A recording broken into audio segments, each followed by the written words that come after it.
Hey, how's it going, everybody? It's Terrence here with fishnetproductions.com.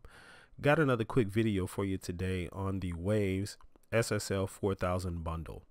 Now, recently Waves had this bundle on sale for a really good price, and I know a lot of you took advantage of it. So I wanted to make this video for those who've recently gotten this plugin and are trying to get basically a quick start as to how to use them and what the various knobs and buttons are for, because there are some differences between a very standard compressor and standard EQ versus what you get in these plugins. So I'd like to say off top that I am very much in favor of this plugin bundle. It's a really great bundle. One of these four plugins I pretty much use on 85 to 90% of my mixes because I just like them that much. I've been had them for about 3 or 4 years now, and I've really become accustomed to them. But I'll walk you through it in a very objective way so that you can develop your own opinion about them and just kind of learn them for now. Okay, so the first thing we'll start with is the SSL bus compressor. Now, this compressor is very popular. I'm sure you've heard it many times on some of your current radio songs, and even a lot of the songs back in the day that use the actual hardware to mix certain music. But basically what we have here are very standard controls to most compressors. You have your threshold knob, which basically sets the threshold where the compression is going to kick in at. Here you have your makeup gain, basically to make up any gain that you lose from compressing a sound, because basically when you're compressing, what you're doing is essentially turning volume down a little bit, so this kind of makes up the gain for it. Standard attack and release times. Here you have 1 millisecond all the way up to 30 milliseconds of attack time. On the release, another standard button on compressors, you have 1 all the way up to 1.2, and you have an auto knob on here, which is basically it will automatically set the release time for you. I'm not really in favor of using this auto button, only because it's always hard for a piece of equipment or a plug-in to kind of tell what your audio is doing.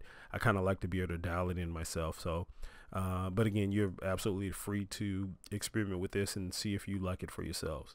Next, we have the ratio knob here on the bus compressor. Here you only have the option of 2:1, 4:1, and 10:1.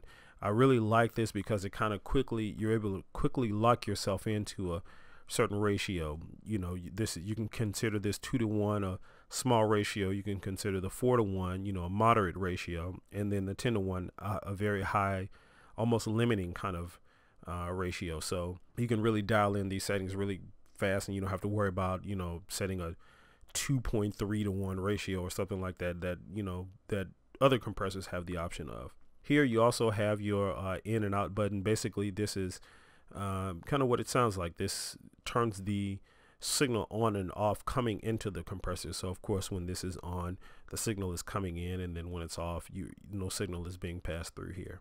Now next you have the analog button here.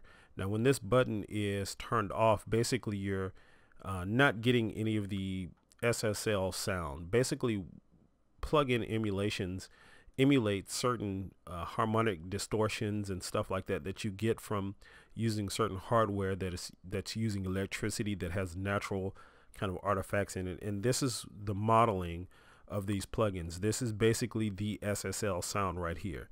But it's really great because you have the option of just using this as basically a regular digital compressor without any artifacts or anything being thrown at you, or your sound being colored or anything like that. So you have that option, but most of the time you'll probably keep this on, unless you for specific instances where you may not want that analog sound on there.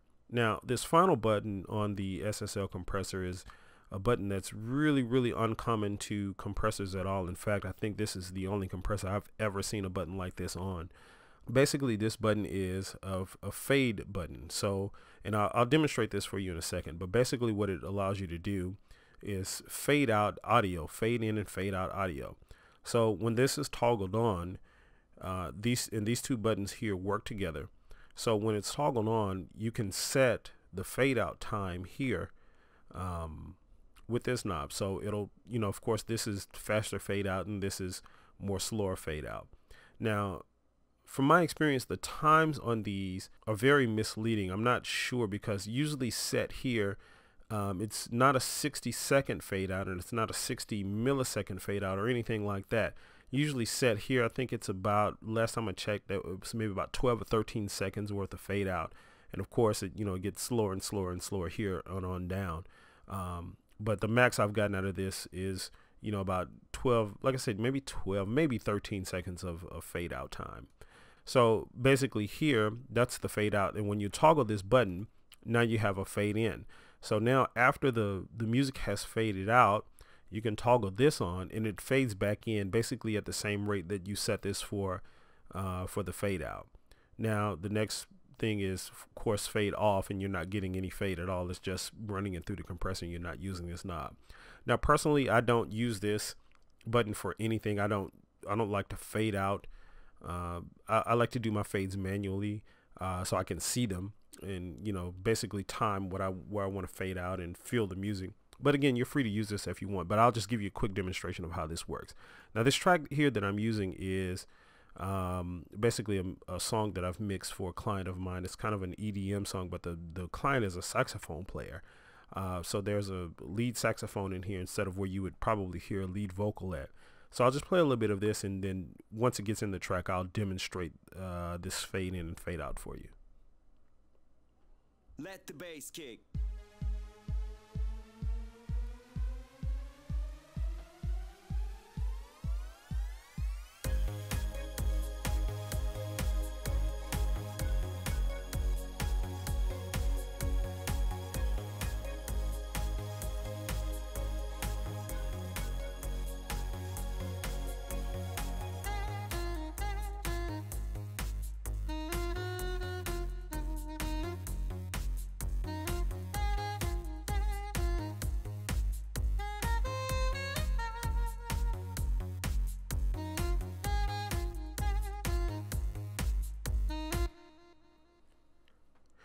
Okay, can you tell what instrument actually faded in and faded out? It was the actual kick drum that I have this compressor on, and it faded in and faded it out. So you can pretty much see how that works. But again, this is a button that I would very rarely, if ever, use, with this compressor. And basically that is this G bus compressor in a nutshell. That should get you started. Again, one of the things I want to tell you, a common use with this compressor is to set the attack time all the way slow, the release time all the way fast, and then just kind of dial in your threshold compression settings from there and see what you get. Maybe set whatever ratio you want, 2 to 1, 4 to 1, whatever it is, and then just kind of dial in your settings from there. It's a very, very common, very popular use of this compressor. Gives it a really, really, really nice sound. All right, next up is the GEQ. And this EQ is a very, very, very good EQ. You'll recognize some of the basic standard stuff that's standard to most EQ settings and EQ knobs, but we'll take a look at this, and let's start from left to right here and go all the way across. First up, you have here your analog button, which is basically the same thing as the analog button on the bus compressor. Here, when it's toggled off, you're not getting that SSL sound, that analog kind of colorization or distortion of color that you would when you have this turned on. Now basically, again, that's what this is for. So you can basically use this EQ as basically a digital EQ, something like that comes standard with your DAW that doesn't have any coloration on it, and this pretty much adds that SSL sound to it. Now next over here we have a high pass filter that goes all the way down to 16 hertz all the way up to 350 hertz. And this button here is basically what turns this filter on and off, and I'll give you a sample of what that sounds like. Let me skip up here in the track because I have this on a kick drum, and let me set the high pass all the way up to about there, 260 or so you can hear this, and watch when I toggle it on so you can see how this works.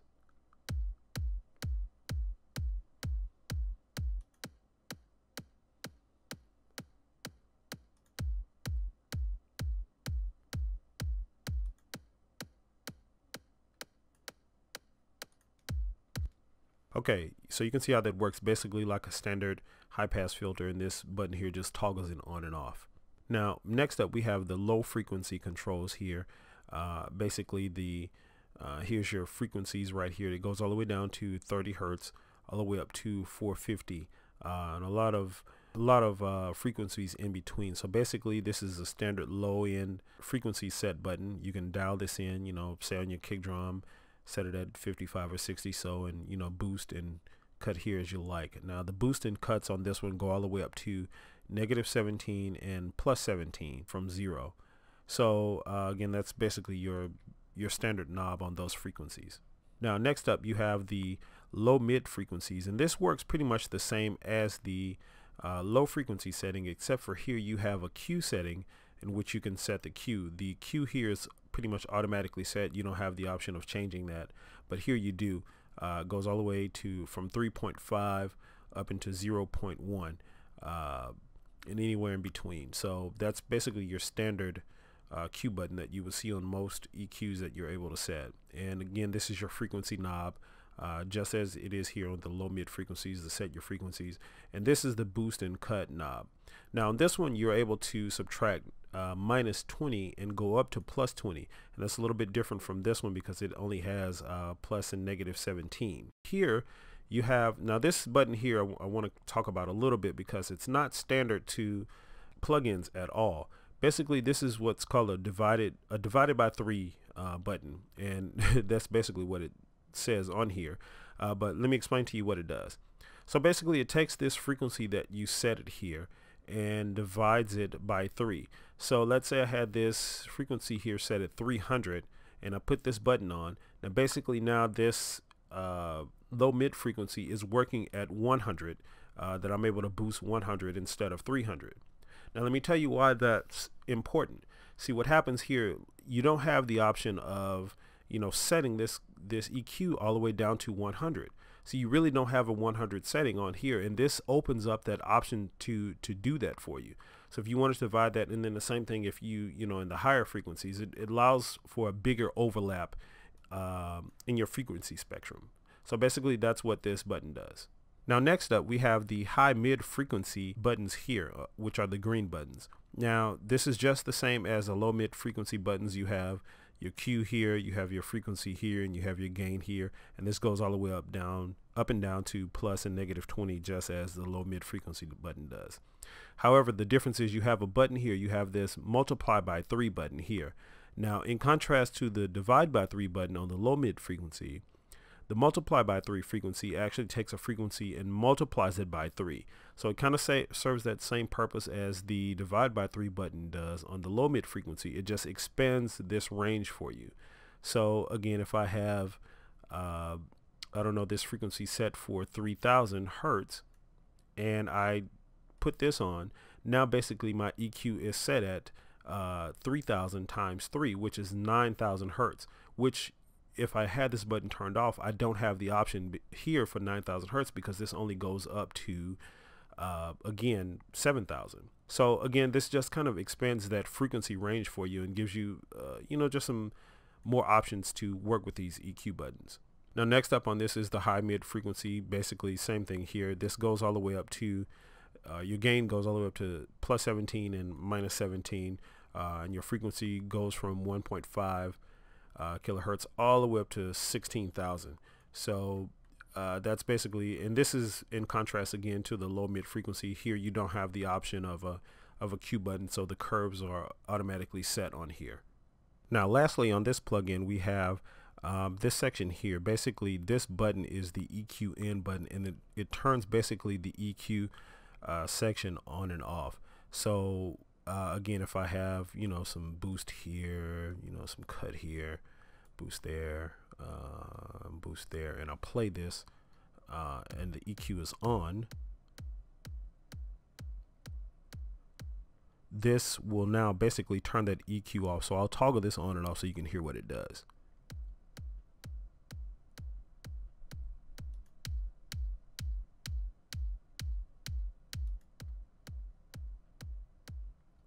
So basically that turns the EQ on and off.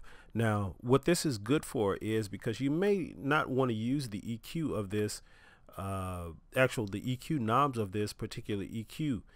You may just want to have this analog on, and you may want to drive some of the SSL analog field through your track without using this EQ. So basically what this will do is turn that off for you and allow you to use this analog that's coming through it. Now next up we have basically a phase reverse button here, and that's pretty standard. If you don't know what a phase reverse button is, it's kind of outside of the scope of this video, but this is basically what this does. It'll reverse the phase for you. Toggled on is, you know, of course the opposite of what you have now, and then when it's toggled off, basically you have what your recording is. Now this final button here is basically a gain knob, which drives the gain into the actual plugin. So I'll dial this in and let you check out what it does. So basically just pay attention to the meters here.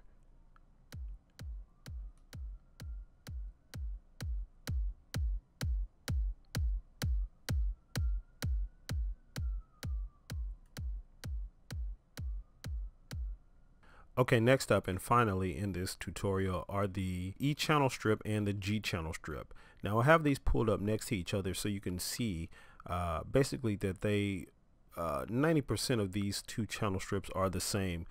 Some of the differences between them basically are the distortion that's coming from the analog here. This is modeled after a different SSL board than this E channel was.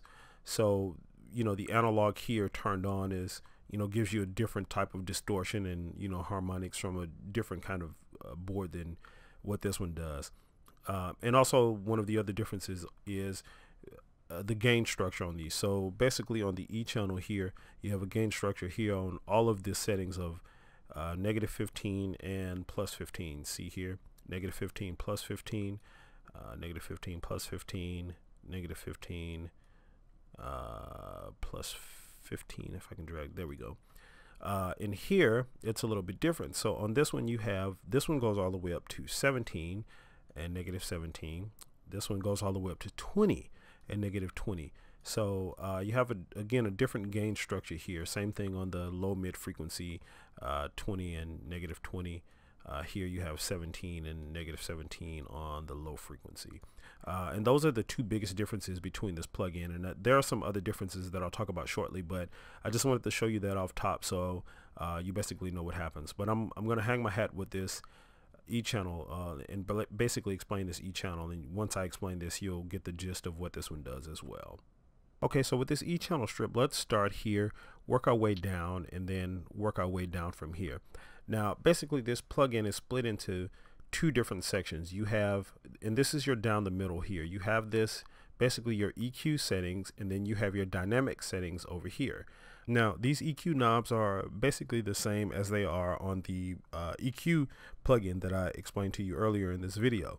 You have your high frequencies here, you have your high mids here, you have your low mids here, and then your low frequencies here.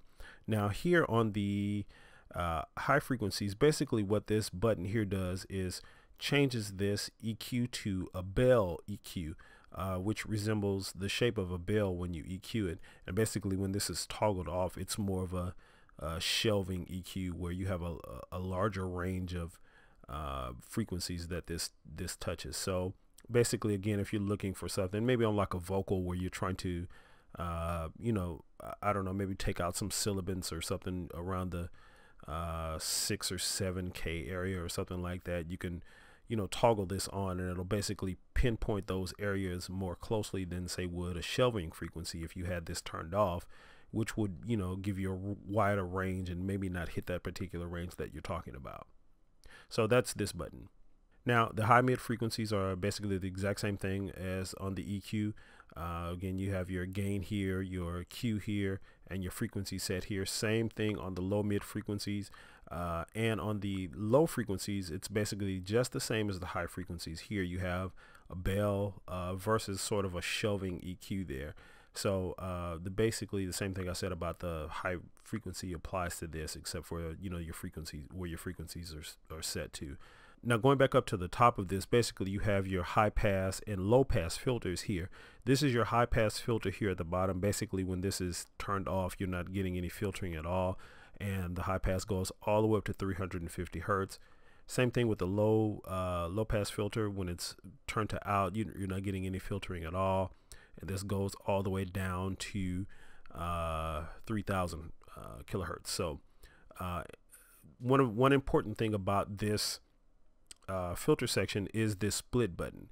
Now, this is going to be important for you guys who, you know, like to have a certain way that you do things. Basically, this split button changes where these filters are in your chain.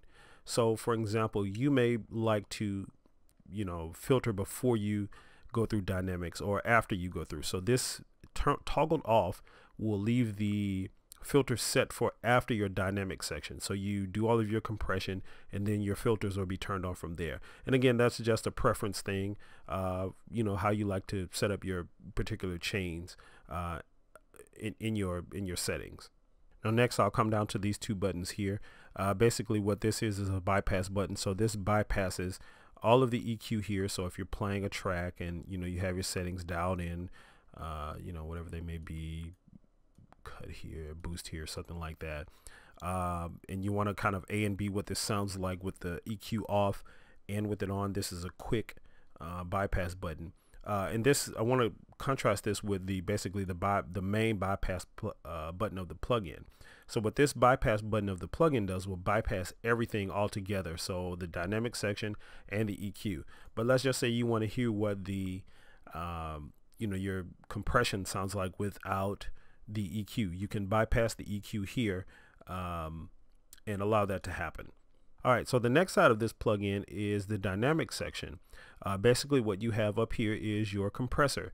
Now, again, standard compressor goes all the way from 1 to infinity, and basically infinity is basically a limiter. So this is basically a compressor and a limiter. Once you set it to infinity, I mean, you basically have a brick wall there. So that's what you have. And here's your release time, goes all the way from 0.10 all the way up to 4.00. So and here you have the option of a fast attack or a slow attack, which again is something that I like. You don't have to really dial in too much. You can, you know, kind of take this or leave it kind of thing. You know, either you set it fast or you set it slow. You can hear very quickly what it does to a sound, and you make a choice whether or not you're going to deal with it from there. And here, of course, is your threshold. This compressor works exactly the same as the compressor, the G-Bus compressor that I demonstrated earlier.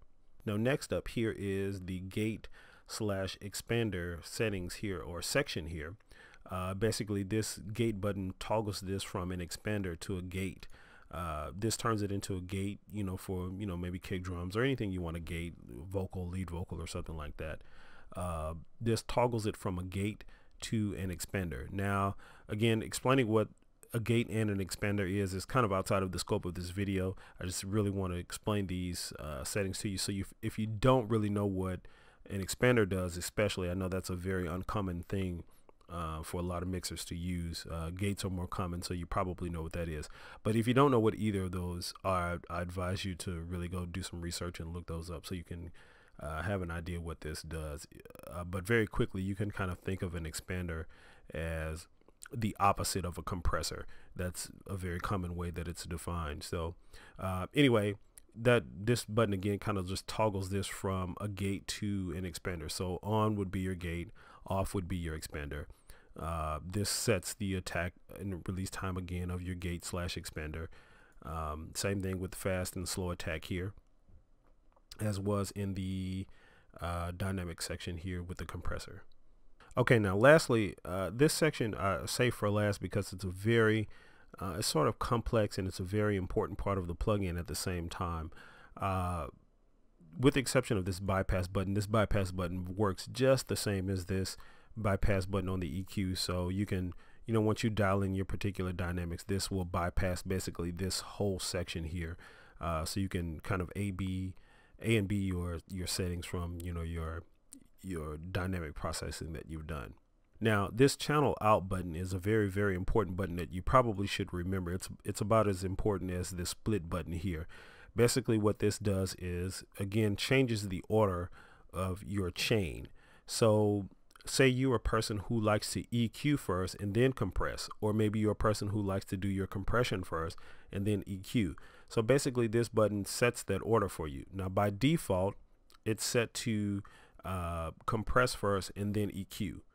So with this channel out button turned on, it will change it to EQ first. Your EQ will be set first, and then your compression will come after your EQ. So a very important button. It was a while before I got this down and really realized that's what it was and how I was using it. I'm a person who prefers to EQ first and then use compression. So I generally keep this button on most of the time when I'm mixing. Even if I dial in a preset or something like that and it's not on, I'll just turn it on because that's my preference. So again, very important button if you have a preference in the way you do things. If you don't, you could just really leave it at the default and see what kind of results you get. But again, it's a button you can turn on and off and play with and see what kind of results you get from it. Now, lastly here, we've already talked about the analog on and off button here. Again, it's basically your SSL sound coming to all of the plugins in this bundle. Same button here is your phase reverse button that was on the EQ plugin. This is your gain, where you're driving gain into this plugin. So this is again important if you have, I'll play this kick drum sound again, but it's important if you have like a lower sound, you can drive as much gain into this as you can. Let me show you how this works. Check this out.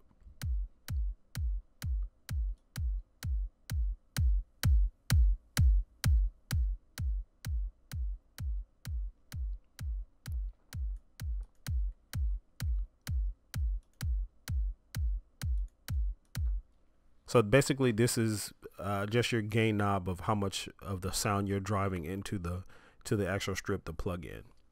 Now next up, the input and output buttons here basically determines what's shown on these meters here. So when you have it set to the input, it's showing you, these meters show you how much input is coming into it. When you have the output on, it's showing you how much output is going out of the plugin. Now, one important thing that I will mention about these two buttons is very, very, very important that you keep in mind that it's really easy when you drive the input really hard into this thing to get some digital clipping. So generally speaking, I would keep your input somewhere around this -18, -15 level here, not drive it too hard with your input. Now your output, on the other hand, is kind of misleading with the way they have this plugin set up, because there's what's called a pad on this output section. So basically what that means is they've padded it to where when you see red here, technically speaking, you're not even really in the red. You're probably somewhere down lower. I don't know how much of the pad, how much of leeway they gave with the pad, but basically they set this to where you can drive it pretty hard without getting any digital clipping at all. However, I would still recommend to, keep your output, no more than, somewhere in this yellow section here around the -10 to -5. Red just always signals something that's not good to me. So although again on this plugin you can get into the red and technically you won't be getting any digital clipping, which is good, but just for me personally, I don't like to drive plugins that hard. It just kind of does something to the sound to me. I like to leave quite a bit of headroom. So that's basically what these two buttons here do.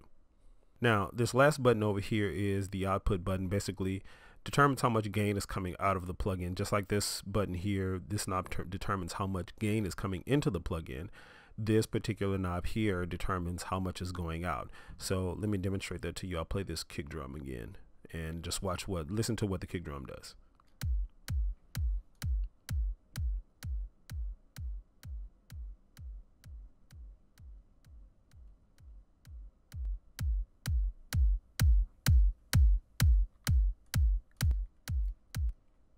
So basically this drives again the amount that's coming out of the plugin, and this is the part where you can again drive. You see how it went up in the red there.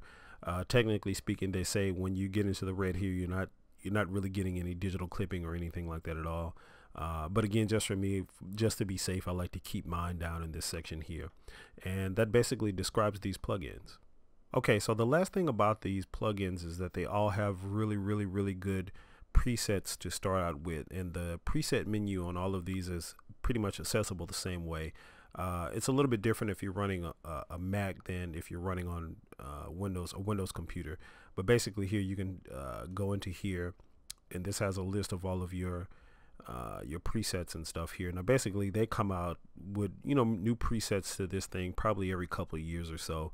They just recently, during the sale that they had on these, that Waves had on this bundle, they added some more presets to them, and they're pretty much accessible the same way on all of the things here. But you can go to, if you're on a Windows computer, you can do it this way. You can load them here, or you can access them through the load button here, and they're kind of divided up into categories, where, you know, Chris Lord Alge has his presets, Mike Hedges, Steve Lillywhite, you know, and a host of others, popular mixers and stuff down here that you can go through. And these are, you know, standard presets to just the compressor itself.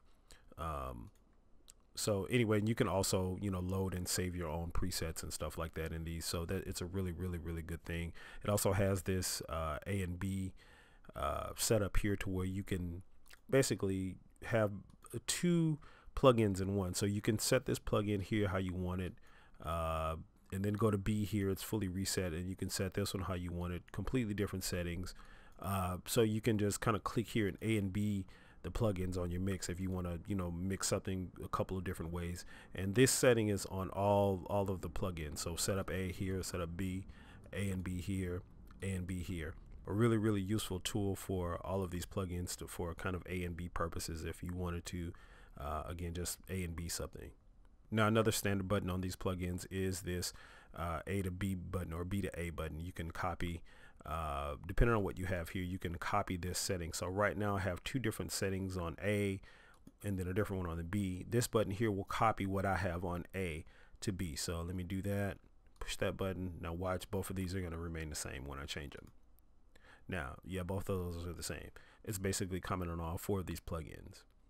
So the question mark here, again, if you have any questions about this, brings up, pushing the question mark here actually brings up a the manual to the compressor where you can actually read through and, you know, get the settings that you want for this particular thing. So anyway, that is this plugin bundle.